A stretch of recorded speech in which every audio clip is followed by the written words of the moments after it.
This is Jane. Jane is married to Paul. What Paul doesn't know yet is that Jane has actually been engaging in an affair with her co-worker John for the past 2 months. Here is Mark. Mark likes to give to the poor, but only if he can promote it to his fans on social media and gain more followers.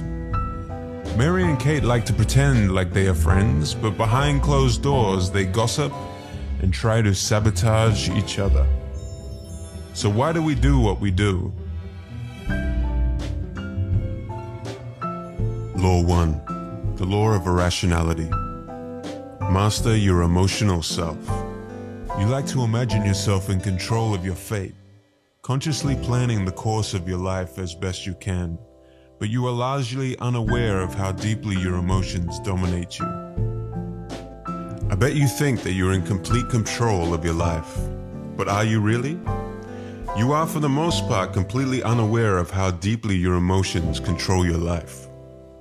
The changes in your mood and this disconnect from reality is where bad decisions and negative thoughts originate. Rationality is your ability to counteract these emotional effects on your decision making. The first step on the path to becoming a rational person is accepting that humans are fundamentally irrational creatures. Living organisms for millions of years depended on their instincts to survive. Over time, for some animals, this evolved from an instinct to a feeling of fear. Our brains have evolved to a higher mammalian brain, which is comprised of 3 parts. The first and oldest being the reptilian part of the brain, which automatically controls and regulates the body. This part of the brain is where our instincts derive from. Next is the old mammalian brain, or the limbic brain. Our feelings and emotions are governed here. And finally, on top of that, we have the neocortex, the part of the brain that controls cognition and language. Our rationality resides here between these 2 parts of the brain. Let me explain why. Our emotions originate here in the limbic brain. Chemicals are released to arouse our awareness of our surroundings. The problem is when we try to translate these sensations and feelings into words using our neocortex. For these 2 different parts of the brain, the communication and translation taking place between them is often inaccurate, and hence leads to our irrationality. Emotions and cognition are not easily translatable. What seems like anger may truly just come from a source of envy. Whereas animals feel fear for a short time, we often dwell on our fears. We make them greater than they are, and we can feel long-term anxiety. We are always feeling certain emotions, and therefore they are always infecting our thinking. Rational people are aware of this. Being able to mitigate your emotions from your thinking helps you make rational decisions. Irrational people are not even aware that their emotions are playing a role in their thinking, often making rash decisions or exploding with rage over menial discomforts. Don't worry though, there are ways we can mitigate our inherently irrational minds. Step 1. Recognize and understand your biases. The most common emotion is the desire for pleasure and the avoidance of pain. This pleasure principle in thinking is the source of all our mental biases. Confirmation bias. Going in search of evidence to support your point of view and turning a blind eye to anything that disconfirms your held belief. Finding evidence that confirms what we want to believe is confirmation bias. Counteract this by also playing devil's advocate and finding opposing views. Conviction bias. How can this idea be wrong if I can have so much energy to defend it? You may even have doubts about the truth of this belief, but now you have dug a hole where you feel the need to defend the idea and convince yourself that it is true. Appearance bias.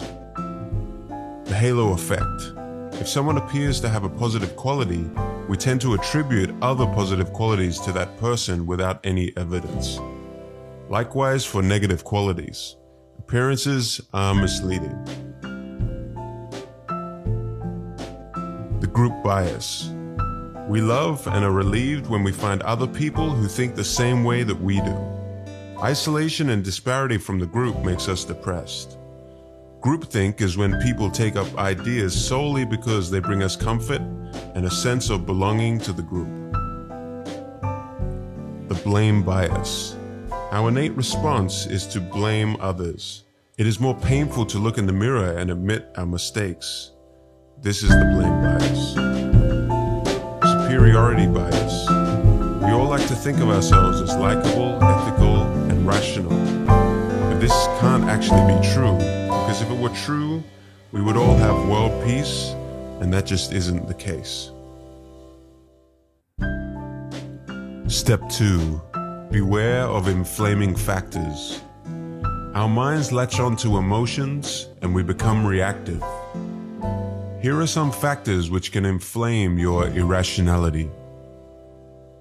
Trigger points from early childhood, sudden gains or losses like winning the lottery or losing everything that you have, and then on top of that losing someone that you love in the same month. Rising pressure. Under stress, the primitive parts of our brains kick into action. This is why you see soldiers and people trying to get into the special forces put under such high stress situations. This is because it brings out their true character. Inflaming individuals. Certain individuals in your life can trigger your irrational thinking in positive and negative ways. The group effect. You can get caught up in the collective emotion when surrounded by others. You can see this on display at religious and political gatherings. Step 3. Strategies to bring out the rational self. Here are some strategies to become a more rational person. 1. Understand you are fundamentally irrational and that the emotional being thrives on being ignorant. 2. Examine why you reacted a certain way to a stimulus in your life. 3. Increase your reaction time. Take a step back and remove yourself from a situation. Cool down the emotions and let the rational perspective of the situation arise. 4. Stop trying to change people. Our interactions with others are a major contributor to our emotional chaos. You judge, you see things that you don't like, you want to change people. You get upset, you get frustrated, but it's a losing game. Accept people for what they are and just try to work with what is presented before you. If you want to feel more clarity and calmness in your life, then the first step is to tame your emotions.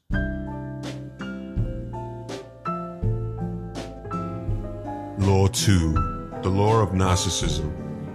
Transform self-love into empathy. We are all narcissists, some deeper on the spectrum than others.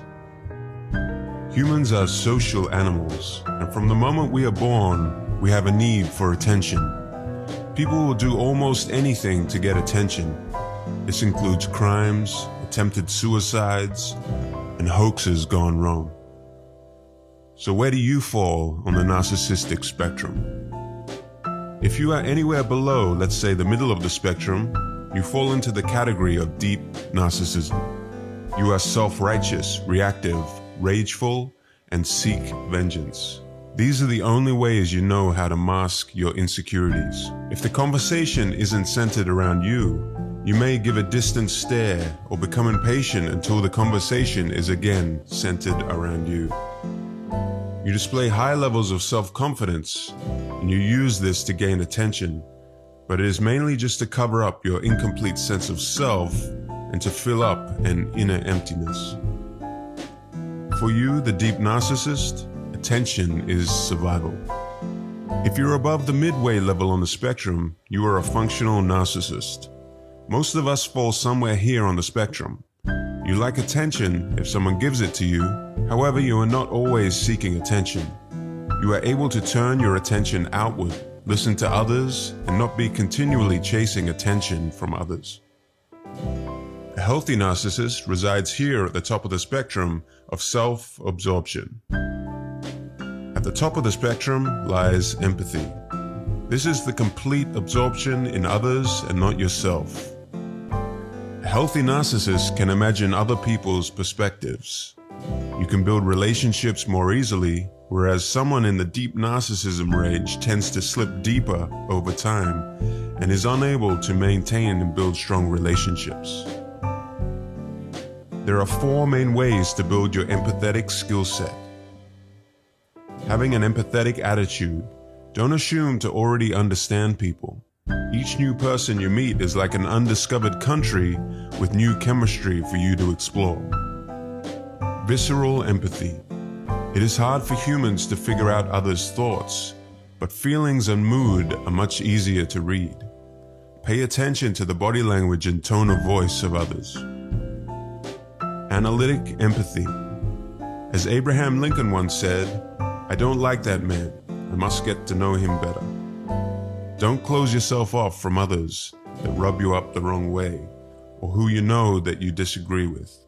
The empathetic skill. Becoming more empathetic is a process. In order to understand others better, you need feedback.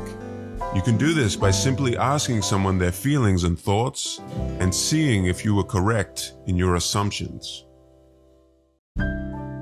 Empathy is more than anything a state of mind, a different way of relating to others. Types of narcissist. The complete control narcissist.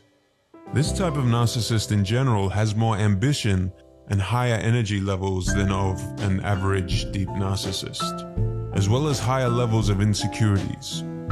Control narcissists are hypersensitive to any criticism, but they are good listeners, so you need to be extra careful because they can mimic empathy well. They do not do anything with the intention of connecting with people, but rather to control and manipulate them. The theoretical narcissists are masters of disguise. They can play many different roles. They will do anything to seem moral and altruistic, and they love reveling in their status as the victim. Everything they do is for others to see and gain attention from. The healthy narcissist. Healthy narcissists are excellent mood readers and can pick up on body language and tone of voice cues. A healthy narcissist has high levels of optimism and confidence, which they can use to lead a team and boost morale. Law 3. The law of role-playing. See through people's masks. We all wear masks to show ourselves off in the best possible light. Outward-facing pictures on Facebook and Instagram are quite often not the true reality of how someone's life really is. Luckily, our masks have cracks in them that leak out people's true feelings. These leaks can be noticed through non-verbal cues, certain facial expressions, inflection of the voice, or tension in the body. Through body language and tone of voice, which is mostly unconscious, we can better read someone's true feelings beneath the mask. People are like the moon. They only show you one of their sides. Arthur Schopenhauer. If you want to present yourself in the most optimal way and become a master at reading others, practice these 3 skills. Observational skills. 1. When you are having a conversation with someone, pay close attention to micro-expressions. These are split-second expressions such as forced smiles, changes in the tone of voice, or body language which gives mixed signals. 2.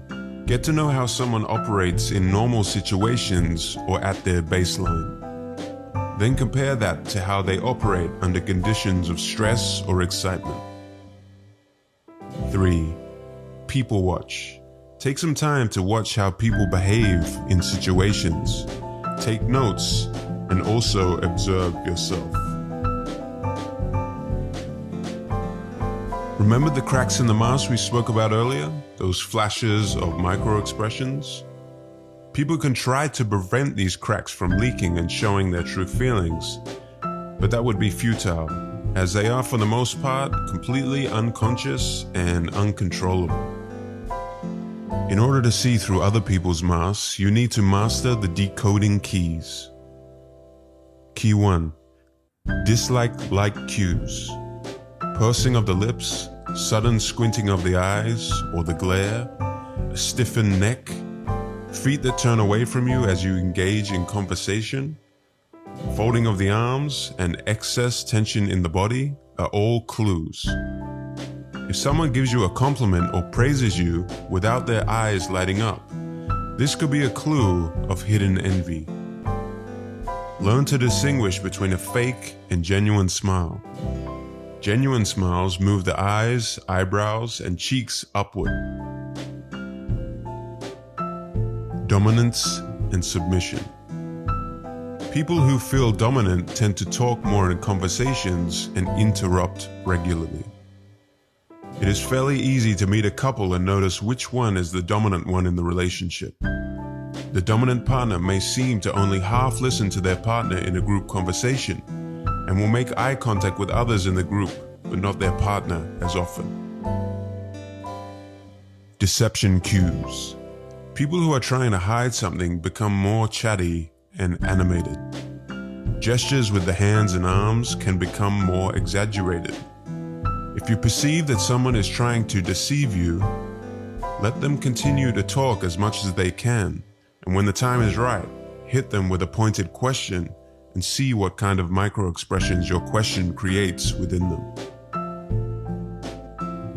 The art of impression management. In order to perform optimally in social situations, you can do the following. Be aware of your nonverbal cues like body language and tone of voice.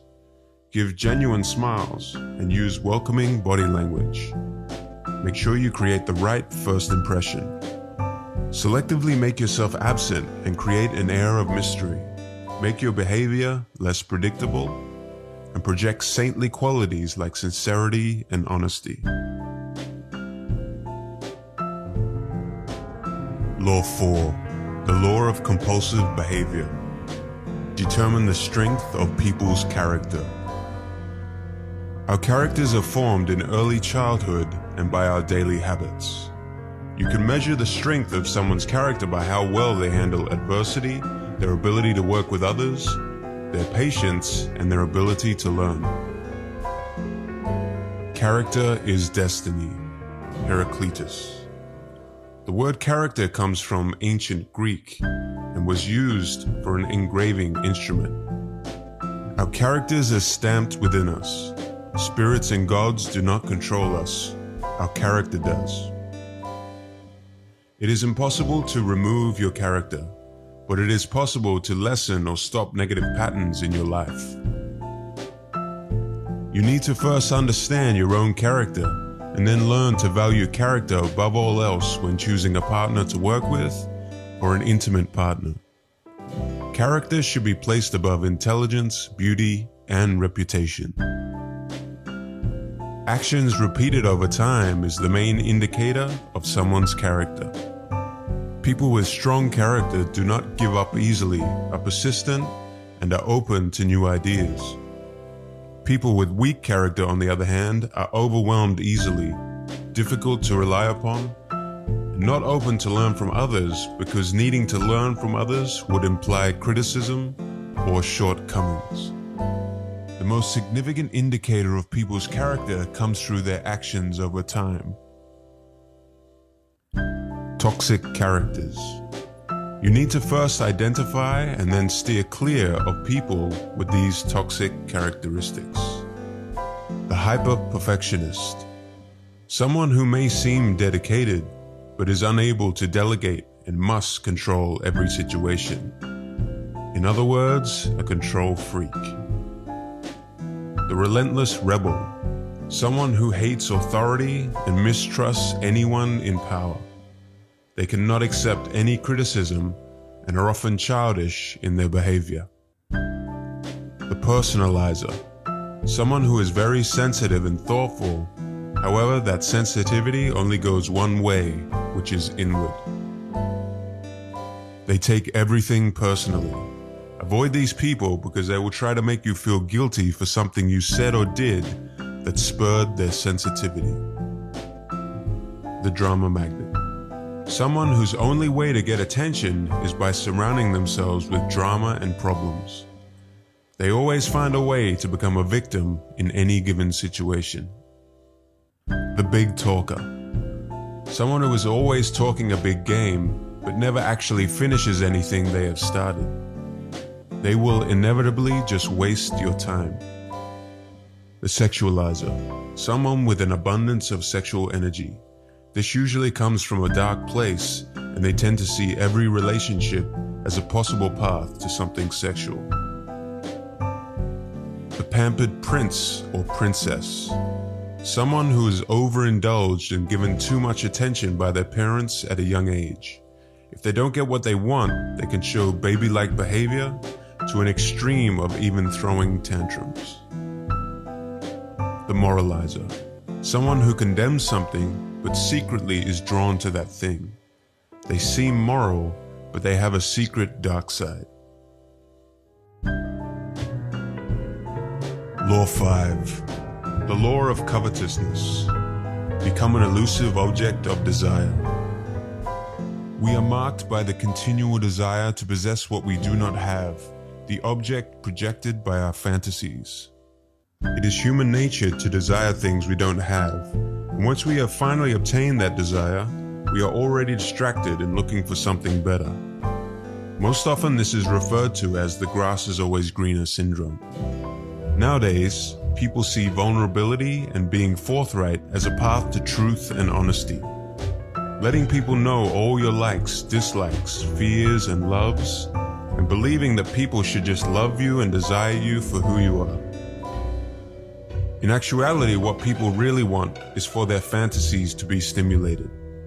But if you become too familiar, there is no mystery and no room for imagination. People's interest in you will be paper thin.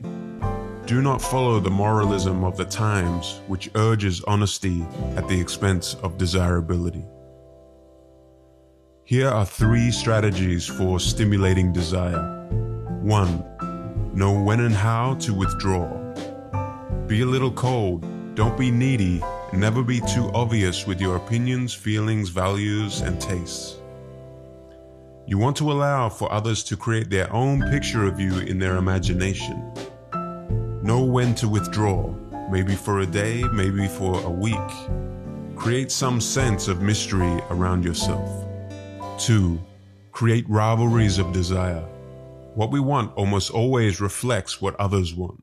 The man who has been single for 5 years gets into a relationship and all of a sudden has 2 other women interested in him. Or the child who wants his brother's new toy. Creating the impression that you or your work are desired by others will attract others. In negotiation tactics, always have another party that is also interested to create a rivalry. 3. Use induction. Associate yourself with something slightly illicit, unconventional, or defiant. Almost all people desire voyeurism, which is seeing inside the private lives of others. Give others the impression that you are sharing secrets that shouldn't be known and may create some outrage, but a lot of curiosity. The secrets need to be new and exotic. And finally, dangle something in front of people that is just out of their reach. The offer of a fast path to riches or the fountain of youth. Remember that possession does not compel people to act. Desire does. Focus your attention on looking inward, finding what you truly desire, and then following those desires. Don't become distracted by what everyone else is chasing or trying to influence you to follow. Your time in life is limited. Law 6, the law of short-sightedness. Elevate your perspective.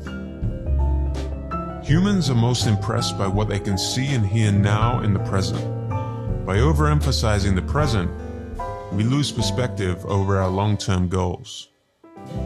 When you are standing at the base of the mountain, you are unable to have much perspective over the bigger picture. As you go higher up the mountain, you can see more clearly. When you reach the top of the mountain, you have a panoramic view that is much clearer than the one that you had when you were standing at the base of the mountain. People who are stuck in the present are the people standing at the base of the mountain. People who are reactive to the present events are most susceptible to manipulation and other alluring get-rich-quick schemes. With an elevated perspective, you will have the patience and clarity to reach almost any objective. Instead of reacting to everything that is in front of you, you need to train your far-sighted perspective or your bigger picture. And you can do this by detaching yourself from the heat of the moment, calming down your emotions of fear or excitement, analyzing all the negative consequences of taking that action, focusing on the long-term goals and asking yourself if taking action is in alignment with that vision.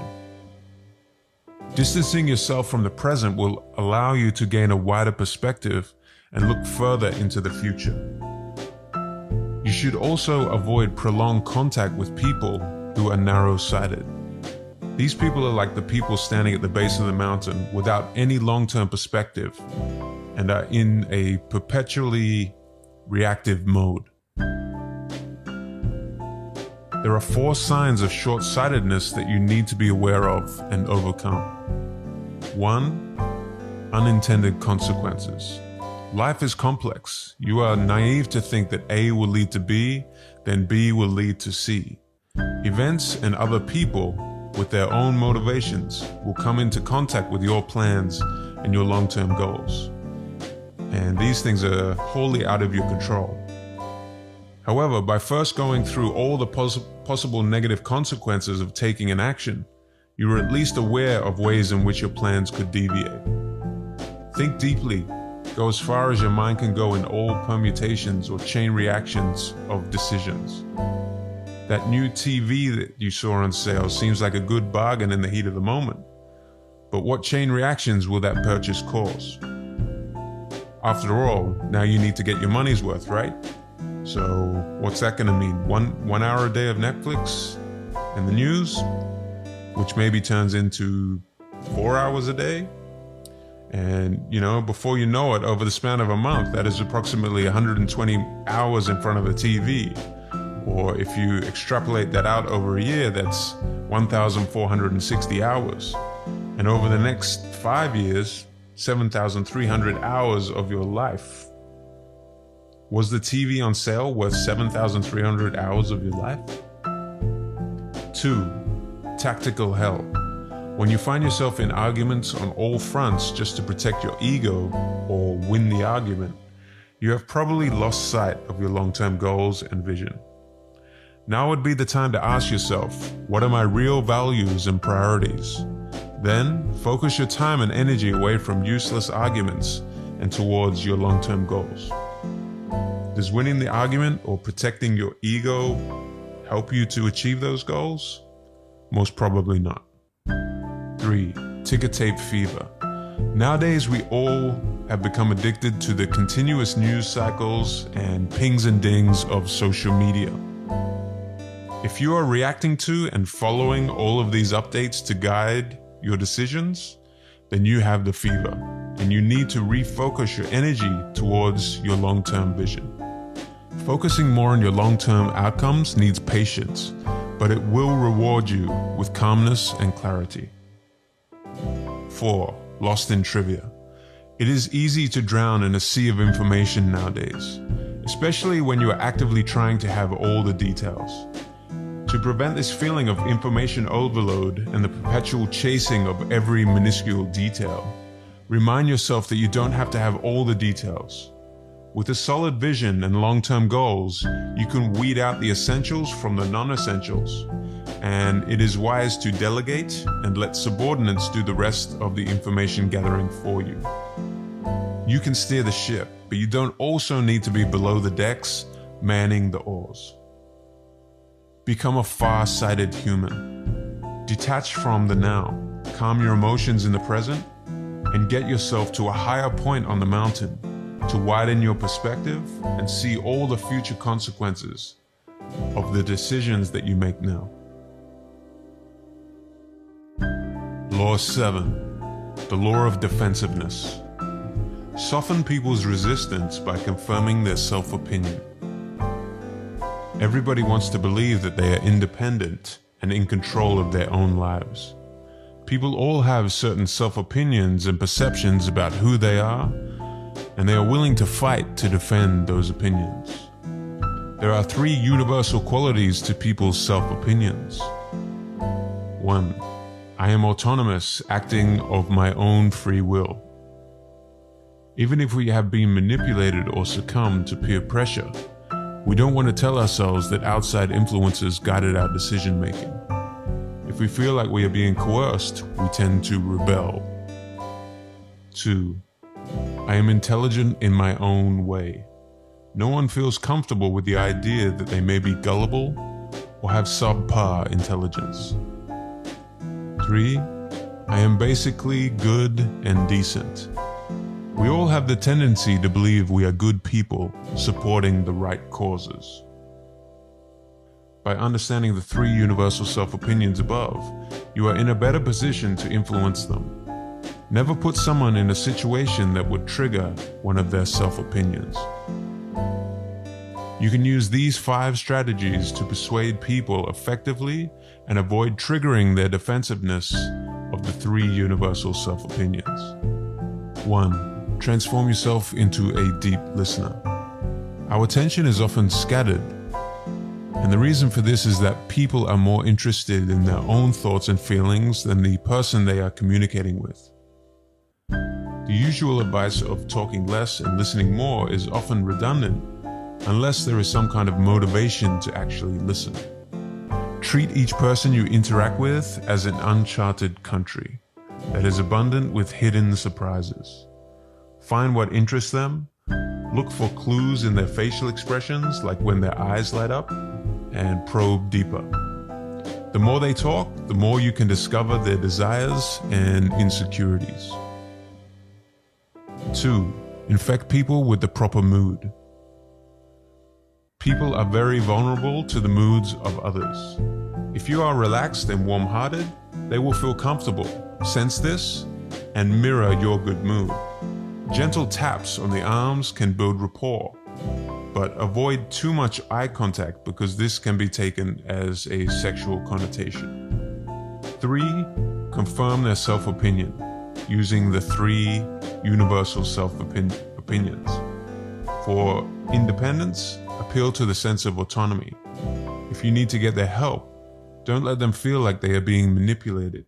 Instead, position the favor in a way that makes the favor feel like it was their idea or choice all along. For intelligence, concede that their opinion on the matter is better than yours. This will make them feel slightly superior, lower their guards, and put them in a position where they are more willing to accept your opinions later. For their self-belief of decency and goodness, link your need to a greater cause and remind them of good deeds that they have done in the past. 4. Allay their insecurities. Once you have identified someone's insecurities, be careful not to trigger them, and then go about giving compliments and flattering them about those qualities. 5. Use people's resistance and stubbornness. Subvert people's emotions, language, and stubbornness in a constructive way.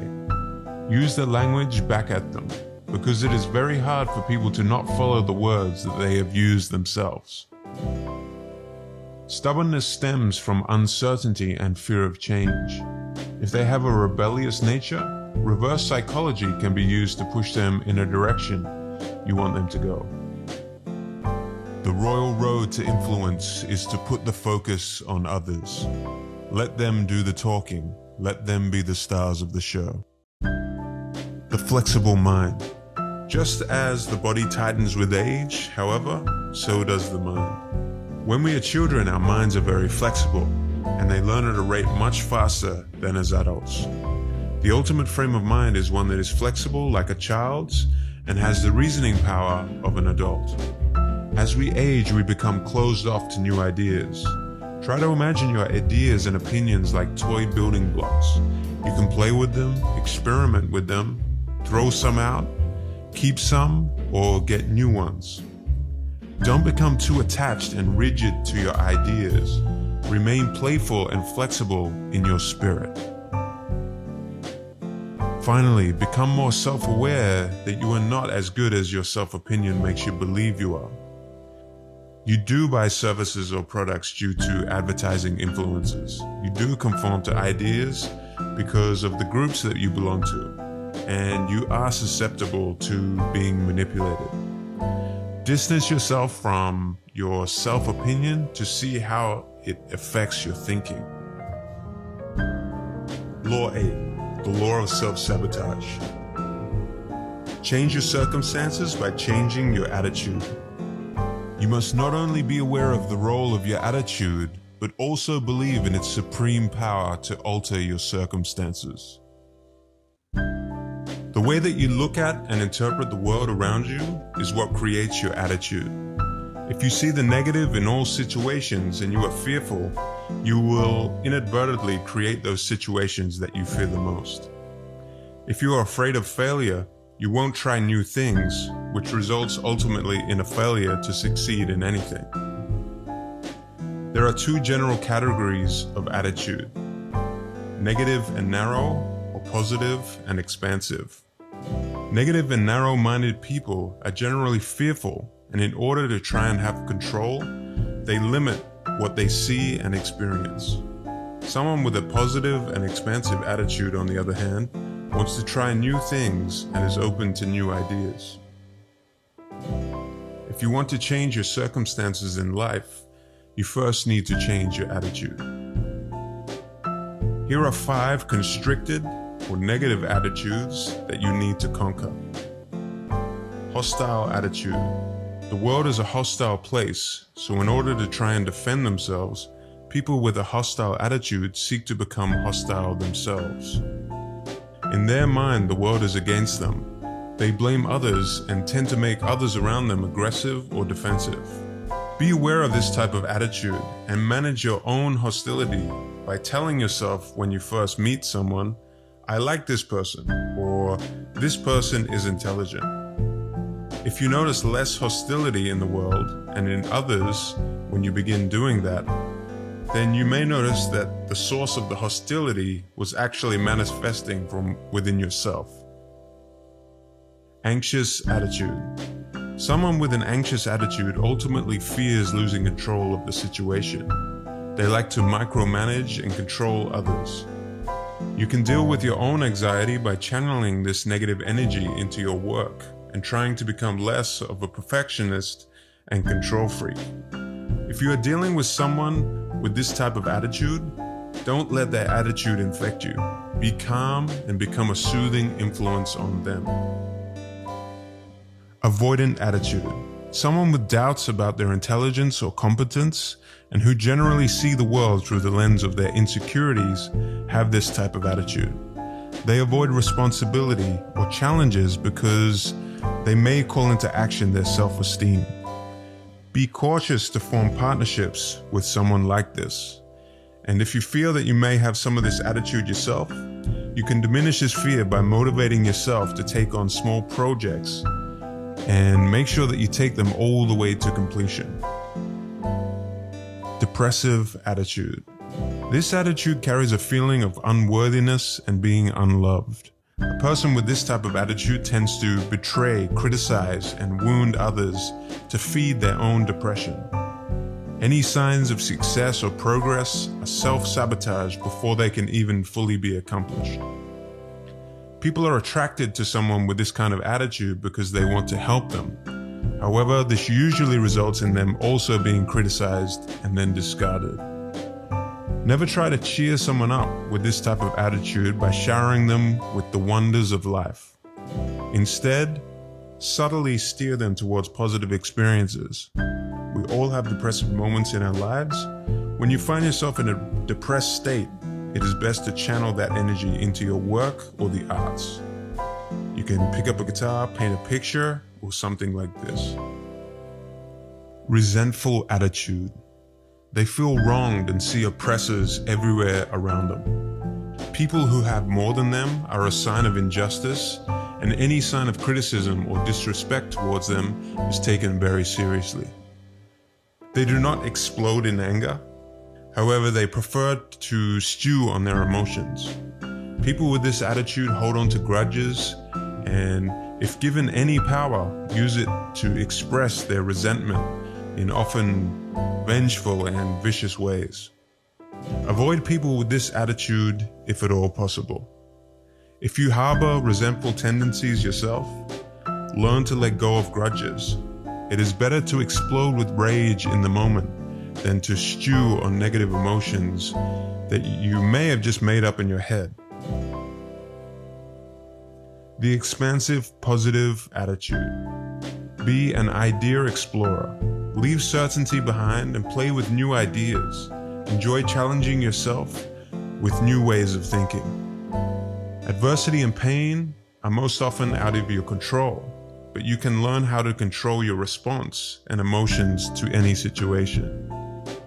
Don't accept and place limits on yourself as you grow older. If you believe that you can't do something, you will create a self-fulfilling cycle. Your attitude plays a huge role on your health. Falling in love or getting excited about your job gives you more energy and allows you to recover from illnesses faster. Being depressed or stressed, on the other hand, does the reverse. Don't take things that others say or do towards you personally. They are just protecting their own negative feelings. Law 9, the law of repression. Confront your dark side. More often than not, people are not who they seem to be. We all have a dark side. The selfish, aggressive impulses within us that we hide from the public view to fit in and feel respected and liked by the group. Carl Jung, the famous psychologist, refers to this as the shadow. The shadow lives within our unconscious mind, but can leak out through our emotions in times of insecurity or stress. Our dark side also tends to reveal itself more as we get older. Here are some notable signs of the dark side. Contradictory behavior. A person who preaches the rules but then breaks them. Emotional outbursts. A person who loses self-control easily. Vehement denial. For example, a person who argues against homosexuality but secretly desires it. Over-idealization. A person who uses a good cause to act in a bad manner. Accidental behavior. A person who gets drunk and reveals their true emotions. Projection. A person who accuses someone else of desiring sex, money, or power, when in fact that is what they secretly desire themselves. In order to conceal the shadow, we develop emphatic traits. These traits tend to cover up the opposite trait that we want hidden from the public view. Here are the 7 most common emphatic traits. The tough guy shows an intimidating side to cover up the soft and vulnerable side they are so afraid of. The saint exudes purity and goodness, but once given a taste of power, quickly abuses that power. The fanatic impresses people with their drive and dedication, but fail to deliver on what they promise. The passive-aggressive charmer will be overly nice on initial interactions, but gossips behind the backs of others. The rigid rationalist fears irrationality. They use their intellect to bully others that they deem to have primitive or low-level thinking. The snob is so afraid of mediocrity that they exert superiority. The extreme entrepreneur pays exceptional attention to detail and seems to value independence. Their inability to listen and delegate work to others end up becoming their downfall. They secretly want others to take care of them. When you become conscious of the shadow and bring it out into the light, it loses its power. You can then control, channel, and integrate it into your life. By doing so, your more attractive, authentic, and creative side will come back to life. You can follow these steps to become an integrated human. See the shadow. Identify and monitor what things make you touchy and insecure. What is causing your shadow to show, and what are you trying to hide? Embrace the shadow. Don't repress or ignore your shadow. It is part of your personality. Explore the shadow. Explore your dark impulses and animalistic nature. If your shadow surfaces in dream states or dark thoughts, don't try to ignore it. Play with the ideas and channel that energy into your work. Show the shadow. Use the shadow as your ally if people get in your way. Respect your own opinions more and others less. Be more assertive and compromise less. Care less about what people think of you. And finally, don't be afraid to use the shadow at times to offend and even hurt people that have bad intentions or unjustly criticize you. Show your shadow proudly. The more you repress the shadow, the darker and uglier it becomes.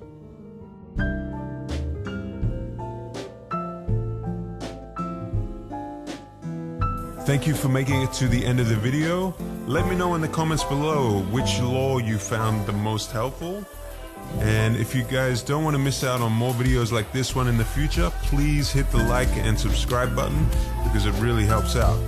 Also, this was only 9 of the 18 laws in the book. So if you would like me to do the other laws, which would be laws 10 to 18, please let me know down below, so I can get an idea of if these laws were even helpful to you guys or not. So thank you so much. Have a good day.